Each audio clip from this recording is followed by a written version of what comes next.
అందరికీ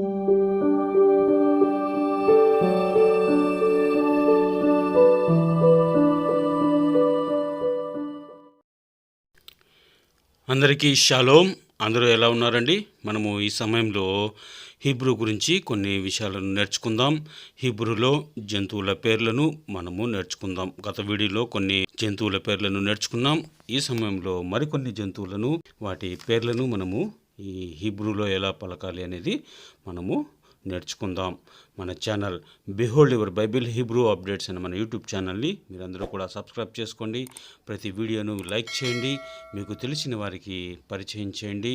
హీబ్రూ భాషను రాయడానికి, చదవడానికి మన ఛానల్ ద్వారా ఉచితంగా మీరు ఈ విషయాలన్నీ కూడా తెలుసుకోవచ్చు, నేర్చుకోవచ్చు. ఇక మనం చూసినట్లయితే ఇక్కడ 6 రకాల జంతువులు అనేటివి ఉన్నాయి.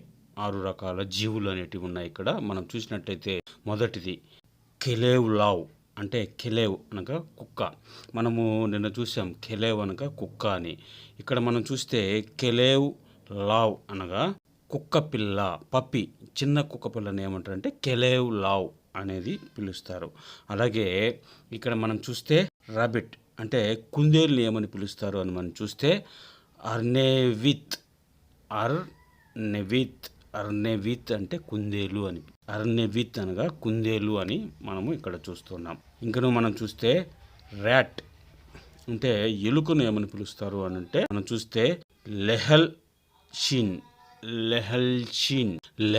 షిన్ అనేది మనము ఇక్కడ చూస్తున్నాం. లెహల్ షిన్ అనగా ఎలుక అనేది మనం చూస్తున్నాము. అలాగే ఇక్కడ పామును ఏమని పిలుస్తారు అని మనం చూస్తే నకాష్ అని పిలుస్తారు. పామును నకాష్ అని పిలుస్తారు. అలాగే ఇంకను మనం చూస్తే ఉడత, ఈ ఉడతను ఏమని పిలుస్తారు అని మనం చూస్తే సెనాయి అనగా ఉడత అని అర్థము. అలాగే జింక పిల్ల, అది మగ జింకని ఏమని పిలుస్తారు అని మనం చూస్తే జివి అని పిలుస్తారు. జివి అనగా జింక అని అర్థము. జివి అనగా జింక అని మనము ఇక్కడ చూస్తున్నాం. ఈ విధంగా కెలేవ్, అలాగే అర్నేవిత్, లెహల్షిన్, నకాష్, సెనాయి, జివి, ఇలా ఈ 6 జీవులను గురించి మనము ఈ సమయంలో నేర్చుకున్నాం. మీరు కూడా ఈ విధంగా ఈ పేర్లను అనేటివి మీరు కూడా ఉచ్చరిస్తూ ఉండండి.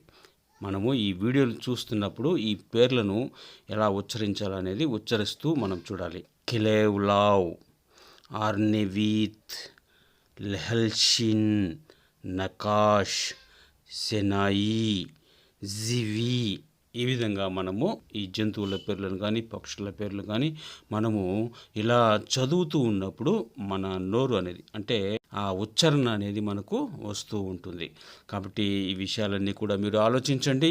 మన channel behold your Bible Hebrew updates అనే మన యూట్యూబ్ ఛానల్ మీకు ఎంతగానో ఉపయోగపడుతుంది హీబ్రూ భాషను నేర్చుకోవడానికి. తద్వారా మీరు ఈ మూల గ్రంథము, హీబ్రూలో రాసిన మూల గ్రంథాన్ని మీరు చదవడానికి, రాయడానికి ఈ ఛానల్ మీకు ఎంతగానో ఉపయోగపడుతుంది. ఈ హీబ్రూలో, ఈ బైబిల్లో ఉన్న పదాలు, వాటి అర్థాలను తెలుసుకోవడానికి, మనము ఆత్మీయంగా ఎదగడానికి, ఆ దేవుని యందు మనము బలపడడానికి ఈ విషయాలన్నీ కూడా మనకు తోడుగా ఉంటాయి. కాబట్టి మనము ఈ విషయాలన్నింటినీ కూడా మనము ఆలోచన చేసి మనము ఈ హీబ్రూ భాషను నేర్చుకోవడానికి ప్రయత్నం చేస్తాం.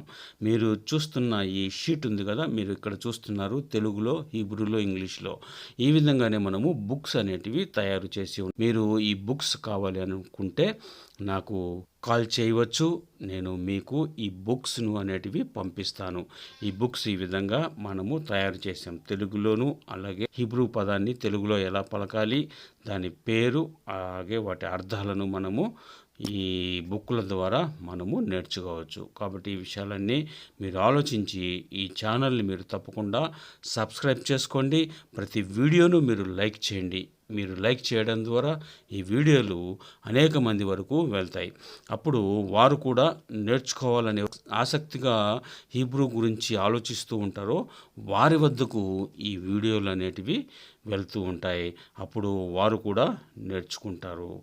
కాబట్టి మీరు కూడా ఈ దేవుని రాజ్య సువార్తలో మీరు కూడా భాగస్థులు కమ్మని కోరుకుంటూ మన channel behold your Bible Hebrew updates అనే యూట్యూబ్ ఛానల్ ఉచితంగా ఈ హీబ్రూ భాషను అనేది నేర్చుకోవచ్చు.